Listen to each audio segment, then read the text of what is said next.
الحمد لله والصلاة والسلام على رسوله وحبيبه خير خلقه محمد رسول الله وعلى آله وأصحابه ومن والاه. أعوذ بالله من الشيطان الرجيم. وإن تطيعوه تهتدوا وما على الرسول إلا البلاغ المبين. عزیزان محترم و برادران گرانقدر،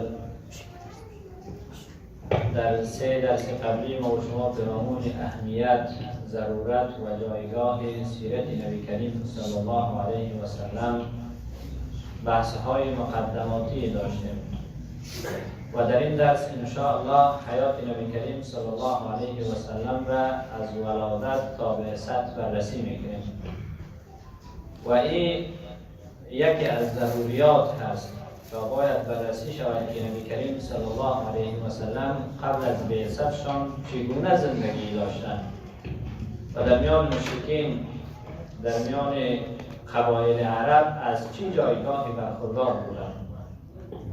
بنابراین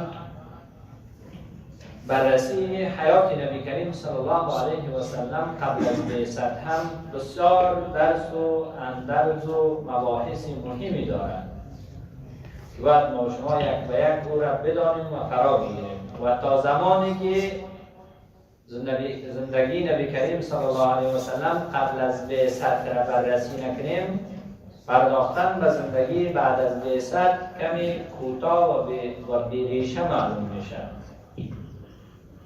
پیامبر صلی الله علیه و سلم بنا به صحیح ترین اقوال در 9 ربیع الاول عام الفیل یا سال 571 میلادی در شهر مکه و در میان قریش صبحگاهان به دنیا آمدند و در این شک نیست که تولد نبی کریم صلی الله علیه و سلم یکی از بزرگترین نعمت‌های الله جل شأنه و بشریت و جامعه انسانی است که این تولد یک تولد ساده و یک تولد ابتدایی نیست، بلکه آغاز یک انقلاب است، آغاز یک پرتو افکنی و آغاز روشنایی هست.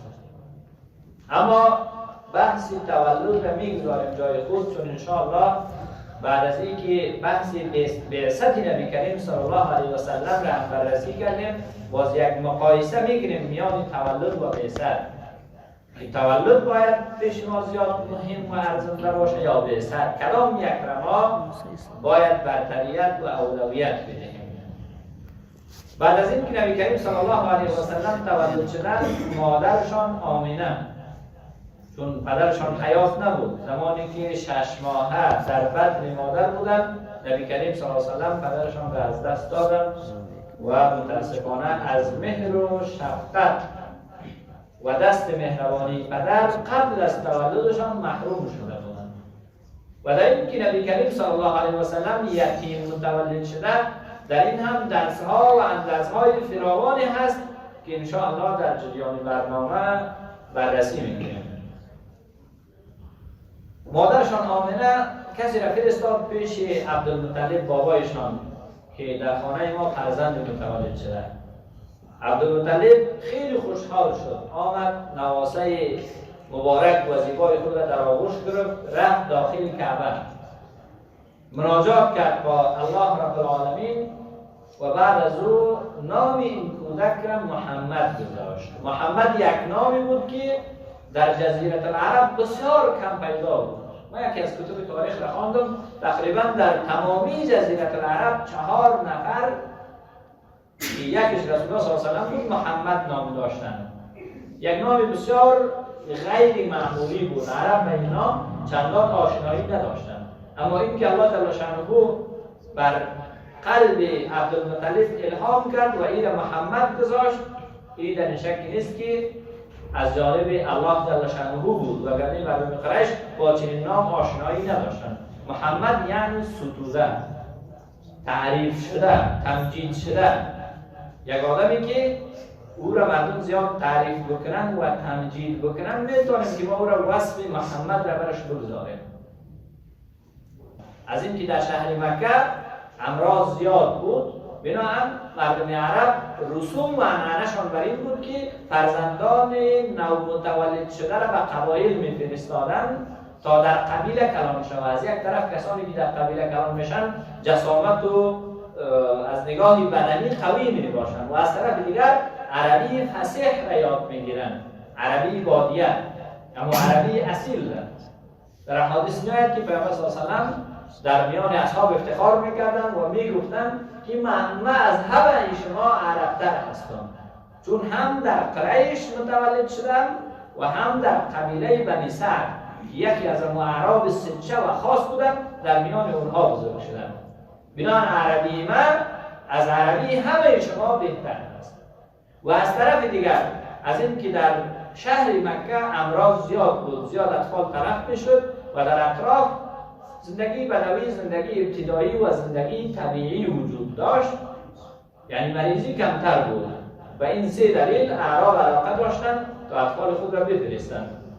و حلیمه سعدیه تقریبا 4 سال نبی کریم صلی الله علیه و سلم را در خانه خود نگاه کرد و نبی کریم صلی الله علیه و سلم یک طفل عادی نبودند، مثل دیگر اطفال نبود. در ادبشان، در تربیهشان، در اخلاقشان، در رفتار و روششان از همان آوان کودکی یک رفتار نسبت به دیگران متفاوت داشتند، یک رفتار عجیب و غریب داشتند که هر کسی به مجردی که این طفل را میدید جذب میشد، از این طفل خوشش میآمد. چنانچه که یک بار در 2 سالگی حلیمه سعدیه نبی کریم صلی الله علیه و سلم را آورد به مکه، اما باز آمنه را معذرت کرد، گفت این طفل را برای یک دوره 2 ساله دیگه من میخوام که تمدید بکنم و در آغوش ما باشم، نزدی ما باشد. دلایل زیادی گفت، اما در اصل او علاقه قلبی داشت نسبت به نبی کریم صلی الله علیه و سلم و نمیخواست که پیامبر صلی الله علیه و سلم از او دور باشه. اما وقتی پیامبر صلی الله علیه و سلم به سن 4 سالگی رسیدند، یک روز وقتی که با اطفال حلیمه سعدیه و با اطفال قبیله بنی سعد رفته بودند به شوخی، اونجا یک بار اطفال دیدند که چند انسان لباس سفید و غریبه یعنی ناشناس آمدند، نبی کریم صلی الله علیه و سلم را گرفتند، خوابانیدند، سینه مبارکش را پاره کردند. این اطفال وارخطا شدند و دویدند آمدند به طرف خانه حلیمه و صدا کردند بیا که محمد کشته شد. وقتی آمدند دیدند پیامبر صلی الله علیه و سلم صحت و سلامت زنده هستند و او کسانی که آمده بود جبرائیل با چند ملک دیگر بود علیهم السلام. پیامبر صلی الله علیه و سلم را قلب مبارکشان را شکافتند و در قلب هر انسان یک سهمیه‌ای بر شیطان وجود دارد، اون قسمت را اینها بیرون کردند و با آب زمزم در جام طلایی قلب نبی کریم صلی الله علیه و سلم را شستند و دوباره جاگذاری کردند که داغ‌هایشان اما داغ‌های دوختگی حتی در سن بزرگی در سینه نبی کریم صلی الله علیه و سلم مشهور بود. بنابراین حلیمه سعدیه وارخطا شد و گفت نشود که این طفل تلف شود. بسیار بناچاری آمد و به مادرشان برگرداند. وقتی که رسول الله صلی الله علیه و سلم در سن 6 سالگی قرار داشتند، یک بار مادرشان گفت که بیا بریم به طرف خانه‌های مامایت. اصلا آمنه بنت وهب مادرش از مدینه منوره بود که در اون وقت یثرب نام داشت. گفت بیا بریم به یثرب، به سرزمین آبایی، تا از طرفی با ماماهایت معرفی شوی و از طرف دیگر عبدالله در میان مکه و در میان یثرب وفات کرده بود. آمنه میخواست که قبر شوهر خود را زیارت بکنند. وقتی رفتن در مدینه و یک ماه سپری کردند، در مسیر راه وقتی برمیگشتند، باز در میان راه دوباره مادرشان مریض شد آمنه. و وقتی که رسول الله صلی الله علیه و سلم در سن 6 سالگی بودند، اون هم در دیار غربت، در دیار مسافرت در وسط صحرا، در حالی که یکی دو کس بیشتر همراهشان نبود، اینجا مادرشان مریض شد و مادرشان هم از دنیا رفت. یعنی در سن 6 سالگی طعمی تلخی به مادری را هم نبی کریم صلی الله علیه و سلم میچشد. یعنی اگر یک کوتاه عرض بکنم، گرچه اینکه برای نبی کریم صلی الله علیه و سلم مشکلات آمدن، دیگه در یک درس جداگانه بررسی میکنیم. این درس ها به خاطر است که اگر گاهی اوقات مشکلاتی بالای ما و شما بیاید، این مشکلات را خذب الله فکر نکنیم. اگر مشکلات غضب الله جل شأنه می بود، هرگز شایسته نبود که نصیب نبی کریم صلی الله علیه و سلم شود. چه سختی ها که نبی کریم صلی الله علیه و سلم نکشیدند. یتیم به دنیا آمدند و در 6 سالگی مادر مهربان را هم از دست دادند. اون هم در دیار غربت، در وسط صحرا و در یک حالت بی سرپناهی. پیامبر صلی الله علیه و سلم بسیار خسته و ملول در حالی که مادر را از دست داده بودند آمدند به طرف مکه. اینجا بابایشان عبدالمطلب وقتی دید که یک یتیمی هست که نه پدر داره و نه مادر، بنابراین زیاد شفقت میکرد به نبی کریم صلی الله علیه و سلم و جایگاهی که به نبی کریم صلی الله علیه و سلم قائل بود به هیچ یک از فرزندان خودش قائل نبود. ابو طالب کنان قریش بود، در دارالندوه پارلمان قریش یک قسمت خاصی قرار داشت که ابو طالب می نشست. وقتی که مردم جمع می شدند رسول الله صلی الله علیه و سلم می رفت در کنار ابو طالب می نشست و هیچ یک از بزرگان قریش یا بزرگان مکه جرأت نداشتند که به ابو طالب اعتراض بکنند، به عبدالمطلب اعتراض بکنند که چرا تو این تفلک را در این مجلس آورده. بسیار گاهی اوقات شما اگر یک اطفال را یگان طفل را در یگان مجلس ببریم، طفل یگان بی ادبی میکنه، یگان بی نزاکتی میکنه، چون خاصیت طفل است انسان را شرمنده میسازه. اما نبی کریم صلی الله علیه و سلم آن گونه طفل نبودند، سنن طفل بودند اما از نگاه عقل و هوش و ادب و اخلاق در جایگاهی بالای قرار داشت. یک آدمی رسیده بود که حتی در مجلس بزرگان می نشست و در جایگاه عبدالمطلب اما کسی اعتراض نمی کردند. در زمانی که رسول الله صلی الله علیه و سلم در سن 8 سالگی رسیدند، باز عبدالمطلب از اینکه سنش بسیار بالا رفته بود، سفید بود، عبدالمطلب هم وفات می‌کرد. یعنی چند مصیبتی پی در پی. اول مصیبت بی‌پدری، دوم از دست دادن مادر و سوم مصیبتی از دست دادن بابای مهربان. یعنی آنقدر که مصیبتی از دست دادن عبدالمطلب برای رسول الله صلی الله علیه و سلم سخت گذشت، مصیبتی از دست دادن عبدالله پدرشان سخت نبود، چون پدر را ندیده بودند، تحت شفقت پدر قرار نداشتند. اما از اینکه عبدالمطلب زیاد پیامبر صلی الله علیه و سلم را پرورش و نوازش میداد، زمانی که دست پرورش و نوازش او را الله جل شأنه از بالای نبی کریم صلی الله علیه و سلم برداشت، پیامبر صلی الله علیه و سلم واقعا بسیار خسته شدند، خیلی جگرخون شدند. اما عبدالمطلب زمانی که وفات میکرد فرزند بزرگی خود را ابو طالب را خواست و گفت من خود در حالت رفتن هستم، این طفل را به تو میسپارم، بعد از من این را تنها رها نکنم. بعد از فوت ابو طالب پیامبر صلی الله علیه و سلم در تحت کفالت کاکایشان ابو طالب قرار میگیرند و ابو طالب هم کسی است که فرزندان زیادی دارد، یعنی بسیار فرزند داشت، اما جایگاه رسول الله صلی الله علیه و سلم را بسیار ویژه و خاص نگه می داشت.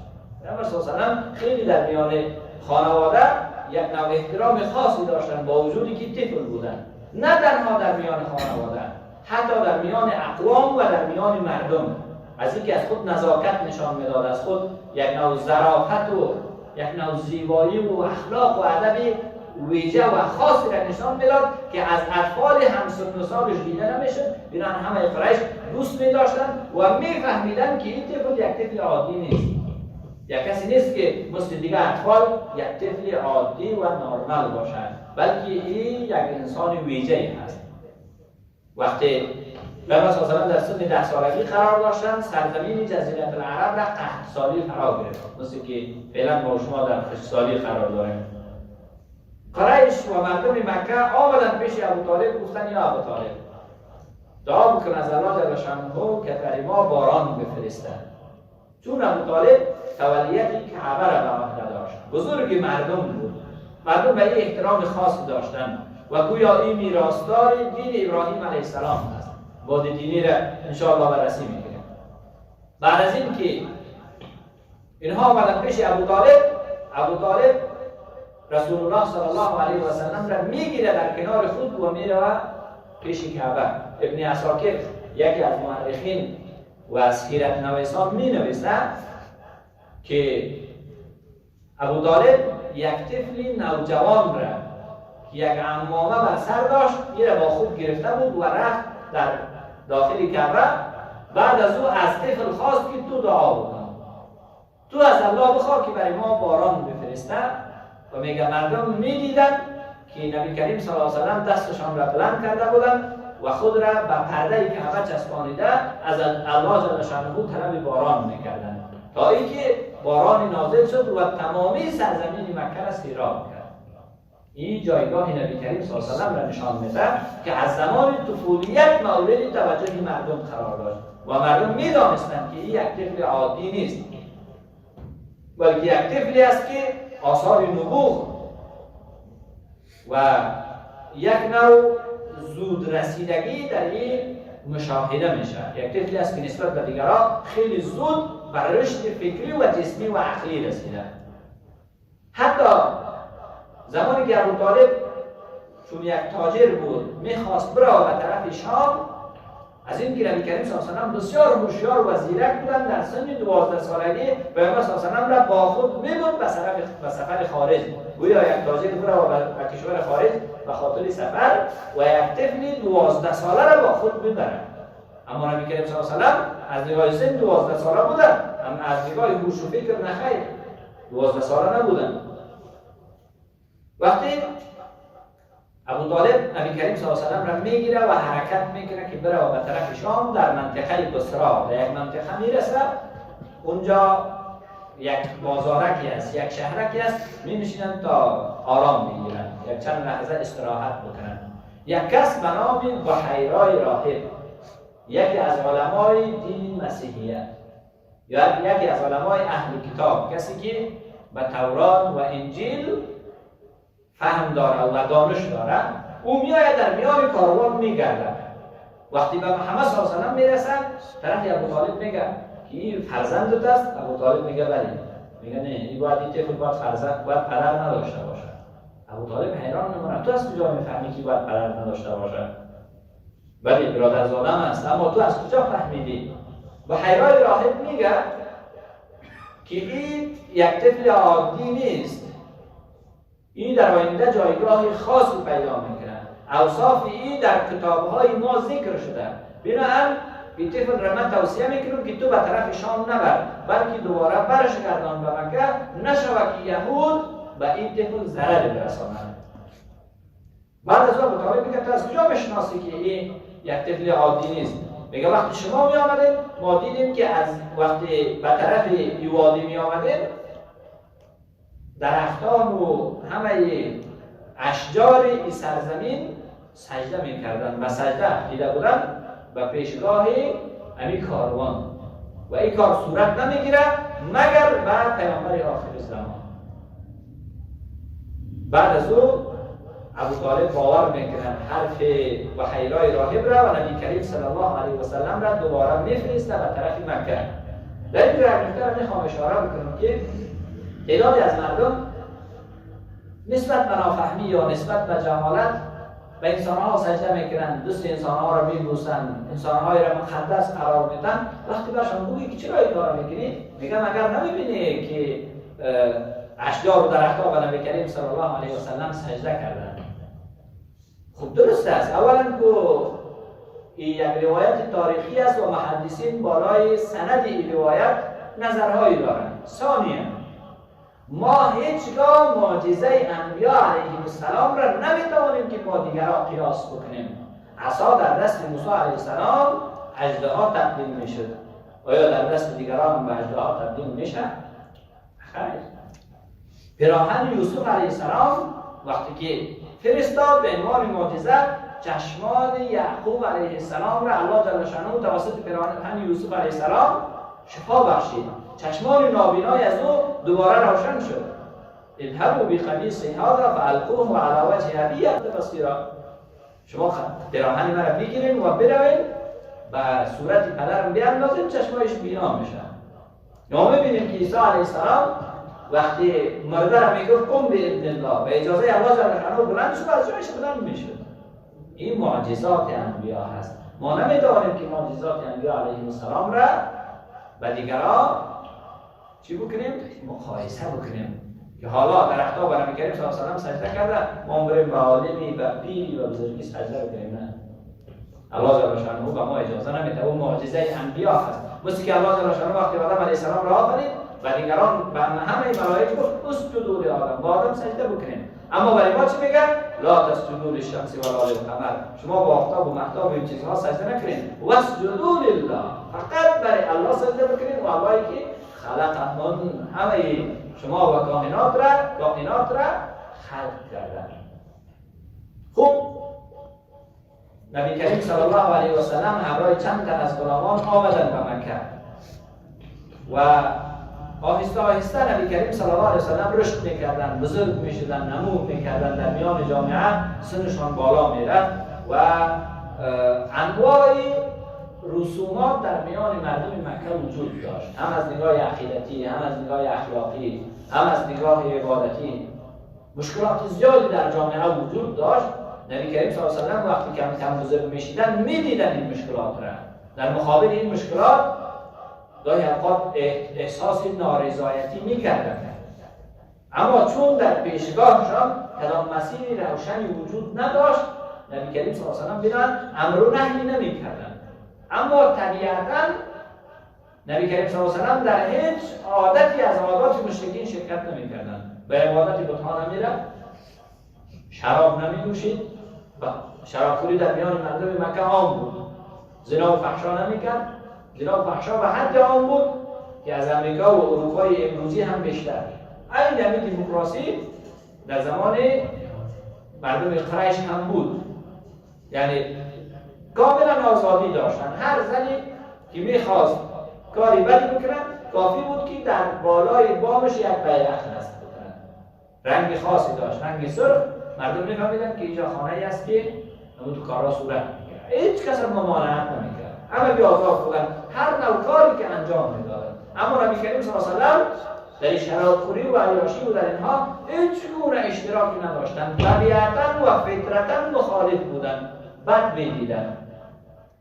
اون چیزهایی که به بت‌ها کشته می‌شد، ذبیحه‌ها، چیزهایی که حیواناتی که در آستان بت‌ها کشته می‌شد و ذبح می‌گردید، پیامبر صلی الله علیه و سلم از آنها استفاده نمی‌کرد و نمی‌خورد و هیچ گونه اشتراکی در عادات جاهلیت و رسومات جاهلیت نداشتند. زندگیشان کاملا پاک و بی آلایش بود، گویا در تحت مراقبت الله جل شأنه قرار دارد. اما در کارهای خوب اشتراک می‌کردند، کارهایی که درست بود، کارهایی که از نگاه دینی و عقیدتی و ایمانی مشکل نداشت، نبی کریم صلی الله علیه و سلم اشتراک می‌کردند. چنانچه که پیامبر صلی الله علیه و سلم می‌فرمایند که من در خانه عبدالله بن جدعان به یک پیمانی دعوت شدم که اگر ما را هم دعوت شوم بعد از اسلام می‌پذیرم. اون پیمان چی بود؟ در میان مردم قریش یک نوع جاهلیتی وجود داشت که کسانی که بزرگ بودن، کسانی که کلان بودن، فیودال و بزرگ قوم بودن، اونا از یک نوع مسئولیت برخوردار بودن. اگر ظلم میکردن، اگر قتل میکردن، اگر حق کسی را میخوردن، چون بزرگ قوم و قبیله است کسی کارشون نداشت. یک شخص، یک تاجر از قبیله زبیر آمد تعداد وسایل و مال تجاره را در مکه آورد. یکی از بزرگان قوم به نام عاص بن وائل، پدر عمرو بن عاص. عمرو بن عاص یعنی عمرو بچه عاص. همین عاص مال این آدم را گرفت و برش گفت دستت خلاص، من پول برات نمیدم. اینو دقیق متوجه باشید جوانان عزیز که انسان وقتی در جامعه می باشد، حتی اگر جامعه کفری باشد، حتی اگر جامعه منحط باشد و جامعه بیدین هم باشد، باز هم انسان مؤمن مسئولیت خود را دارد. شانه خالی کردن نمیتونه که برود در یک گوشه بنشینه و خود را کنار بکشه که گویا جامعه فاسد است و جامعه دیگه قابل اصلاح نیست. نخیر، در هر حالتی انسان مصلح و انسان خیراندیش مسئولیت خود را دارد. وقتی که عاص بن وائل به این نفر زور گفت به اصطلاح با شما و گفت من پیسه تو را نمیتونم، این شخص رفت پیش هر کس بزرگای قریش گفت فلانی مال مرا گرفت و پول من نمیده. مردم گفتن زور ما برای تو نمیرسه. بنابراین بلند شد در یکی از کوههای مکه و همین درد دل خود را با شعر بیان کرد. مردم مکه و عرب در آن زمانه طوری بودند که شعر در میان اونها جایگاه خاصی داشت. شعرا را زیاد احترام میکردن. یادم اشعار سرود که احساسات مردم را برانگیخته کرد و تحریک کرد. چند از جوانها جمع شدند و دنبال نبی کریم صلی الله علیه و سلم فرستادند و رفتن در خانه عبدالله بن جلال نشستند و گفتند مگر تا کی ما منتظر باشیم که بزرگا و فیودالا ظلم بکنند؟ بیاییم که از حق این انسان فقیر دفاع بکنیم. و پیامبر صلی الله علیه و سلم گفت بیخی گفتان درست است. ما هم از جمله کسانی هستیم که در کنار شما ایستاد میشم. پیمان بستم که نه تنها این نفر، بعد از این هر کسی که در مکه حقش تلف شود ما در کنارش نیستیم و حق از او را از گردن ظالم میگیریم، از یخن ظالم میگیریم. بنابراین آمدن پیش عاص بن وائل و گفتن حق انسان را برگردان. وقتی دید که چند جوانی است که شمشیرها در دستشان کاملا قهر و غضب هستند و آماده هستند که با عاص بن وائل بجنگند، مجبور شد و حق انسان فقیر را برش داد و کسی که حقش تلف شده بود دوباره به حق خود رسید. یعنی نبی کریم صلی الله علیه و سلم در زمان جاهلیت در حلف الفضول شرکت کردند. این پیمان را به نام حلف الفضول میگن یا پیمان جوانمردانه. چند تا از جوانها نشستند و یک پیمان جوانمردانه بستند که از حق مظلومین دفاع بکنند. بنابراین ما شما باید امروز اگر چنین پیمانهایی در جامعه وجود داره اشتراک بکنیم. تعداد از جوانها جمع میشن و یک موضوع خوبی را پیگیری میکنن، نباید با خود را کنار بکشیم، در کنار جوانها ایستاد شویم. این سنت نبی کریم صلی الله علیه و سلم هست. تعداد از جوانها کارهای خیریه را راه اندازی میکنن و ما هم در کنارشان ایستاد شویم و همکار باشیم. اگر امت نبی کریم صلی الله علیه و سلم هستیم باید یک جوان بی مسئولیت در جامعه نباشیم، نقش خود را ایفا بکنیم چنانچه نبی کریم صلی الله علیه و سلم ایفا کردند. وقتی پیامبر صلی الله علیه و سلم چنین کارهای خوبی را میکردند، مردم قریش و نبی کریم صلی الله علیه و سلم یک جایگاه خاص قائل بودند و از بس که اخلاقشان شریف بود، اخلاقشان نیکو بود، تمامی خصایل خوب را داشتند، سخاوتمند بودند، جوانمرد بودند، شجاع بودند، با همت بودند، با حیا بودند، همه قریش نبی کریم صلی الله علیه و سلم را دوست می‌داشتند. زمانی که پیامبر صلی الله علیه و سلم در سن 35 سالگی قرار داشتند، مردم مکه تصمیم گرفتند که خانه کعبه شریف را اعمار بکنند.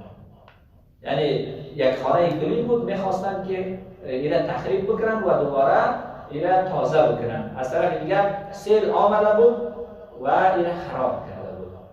خوب جمع شدن و گفتن هر کسی که پول حلال داره بیاره، پول حرام را ما نمیگیریم، پولی که از راه سود باشه، از راه زنا و فحشا و منکرات به دست آمده باشه ما نمیگیریم. یعنی میفهمیدن، کسانی وجود داشت که میفهمید که این چیزها حرام است، این کارها درست نیست.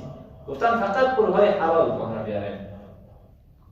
وقتی مسجد را آباد کردن، حالا نوبت به این رسید که سنگ حجر الاسود را در دیوار کی باید بگذاره. چندین قبیله وجود داشت، بیش از 7-8 قبیله بود در مکه. یکی میگفت باید ما بگذاریم، قبیله بنی عدی. یک قریش میگفت نه ما باید بگذاریم چون ما اشراف هستیم. دیگر میگفت نه ما از شما کم نیستیم. حتی آماده شدن که سطله های خون را آوردن و دست را داخل کردن و گفتن تا آخرین لحظه می‌جنگیم. هر کسی که همین جنگ را پیروز شد دیگران را مغلوب کرد، امو سنگ را بگذارد. طرف بسیار اندک مردم قریش و مردم جاهلیت می‌جنگیدن و خونها را جاری می‌کردن. در یک کمی بسیار اندک. وقتی هفته‌ها جنگ و مناظره کردن و به نتیجه نرسیدن، بالاخره تصمیم گرفتن گفتن بیاین هر کسی که فردا از دروازه وارد شد اولین نفر ما امو را به عنوان مصلح میپذیریم. فردا هر کسی که از دروازه وارد شد ما امو را به عنوان مصلح میپذیریم، در میان ما فیصله بکنند. فردا وقتی بزرگان قریش نشسته بودند دیدن اولین کسی که از دروازه وارد شد او نبی کریم صلی الله علیه و سلم بود که الله جل شأنه به این کار او را انتخاب کرده بود. همگی خوش شدن گفتن این محمد امین هست، محمد صدیق و راستگو است و ما فیصله از این قبول داریم.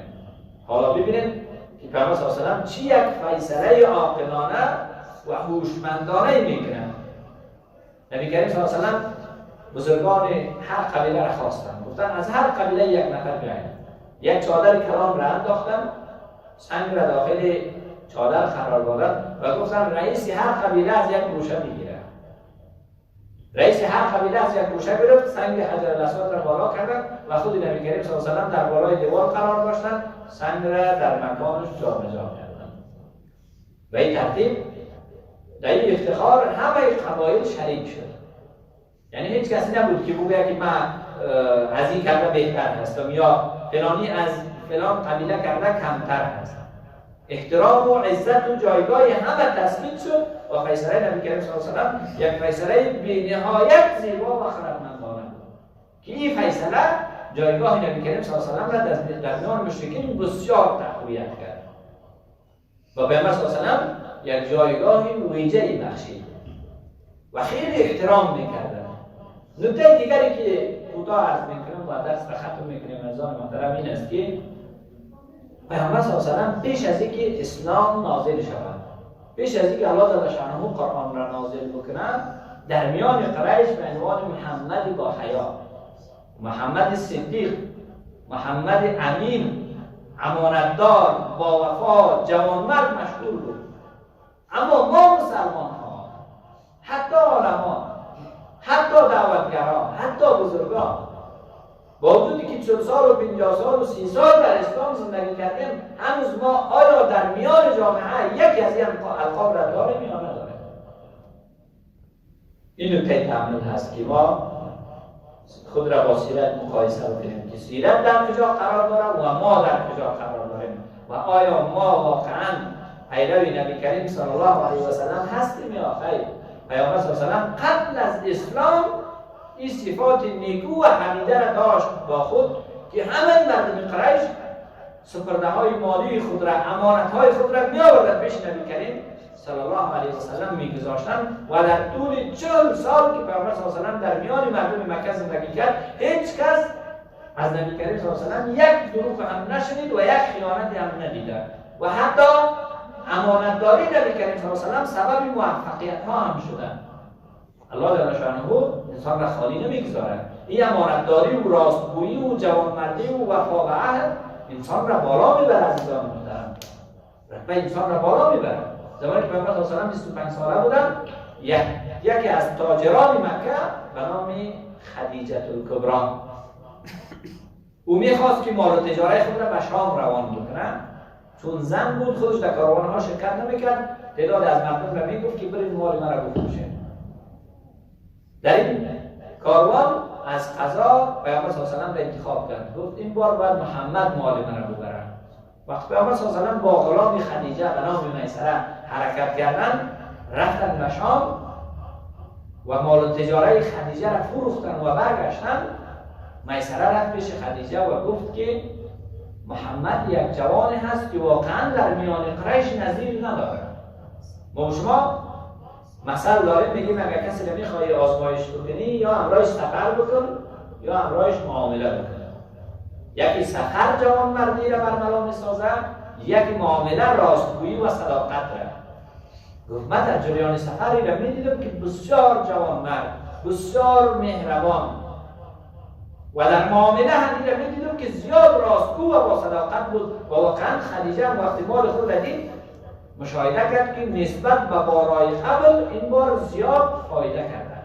مثل که دیگرانی که میبردن یا دلسوزی نمیکردن یا چیزی را تلف میکردن، خیانت میکردن، بی‌پروایی، بالاخره هر سببی بوده. این بار مال خدیجه زیاد مفاد کرده بود. ببینن خدیجه وقتی میبینه که واقعا این چنین یک جوان خوش اخلاق و زیبا و امانتدار هست، با وجودی که همه بزرگای قریش پیش خدیجه خواستگار روان میکردن که بارا بپذیر، اما خدیجه نمیپذیرد. حالا خودش تصمیم میگیره و کسی را میفرسته پیش نبی کریم صلی الله علیه و سلم، یکی از خانم‌ها را، و میگه از نبی کریم صلی الله علیه و سلم خواستگاری بکنه که با من ازدواج بکنه. چی چیزی سبب میشه که خدیجه از نبی کریم صلی الله علیه و سلم خواستگاری بکنه؟ حیا، صداقت، ایمانداری، دیانت، راستگویی، وفا به عهد و جوانمردی. اگر این چیزها را جوانان امروزی هم داشته باشند، الله تعالی شأنه زنهای نیکو و پاکدامن نصیبشان میکنند. در حالی که تو خیانتکار باشی، تو دروغگو باشی، تو فاجر باشی، بی‌ادب باشی، اخلاق و ادبی درست نداشته باشی، در جامعه به یک انسان بدکاره مشهور باشی، پس تو چه انتظاری داری که آیا یک انسان خوب بیاید تو پیشنهاد بکنه که دختر مرا بگیر؟ نه خیلی نمیشه. الطیبات للطیبین و الطیبون للطیبات. مردان پاک دامن و زنان پاک دامن و الخبیثات للخبیثین و الخبیثون للخبیثات. مردان خبیث و زنان خبیث. خدیجه پیش نبی کریم صلی الله علیه و یک خانم را بفرسته، وقتی میآید پیش نبی کریم صلی الله علیه و پیامبر صلی الله علیه و میگه درست است، من قبول دارم، اما وقت بوده که من با بزرگان خود مشوره بکنم. متوجه هستین جوانان؟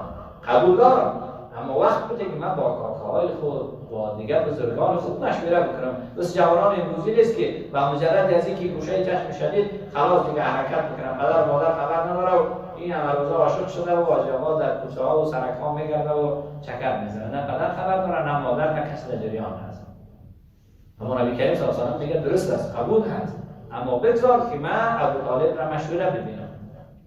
وقتی پیامبر صلی الله علیه و با ابوطالب مشوره میکنه، ابوطالب میگه چی بهتر از این؟ اما بزرگان قریش میخوان که با خدیجه ازدواج بکنن. وقتی خدیجه خودش تو را پذیرفته، تو هم باید قبول بکنید و یک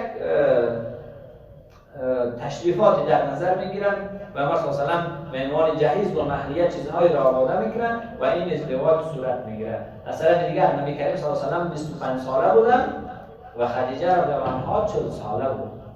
یعنی اگر اون صفاتی را که تو میخواهی، گاهی اوقات تو یک جوان مؤمن هستی، دیندار هستی، یک خانمی بر پیدا میشه که سنش بالا از بود بزید.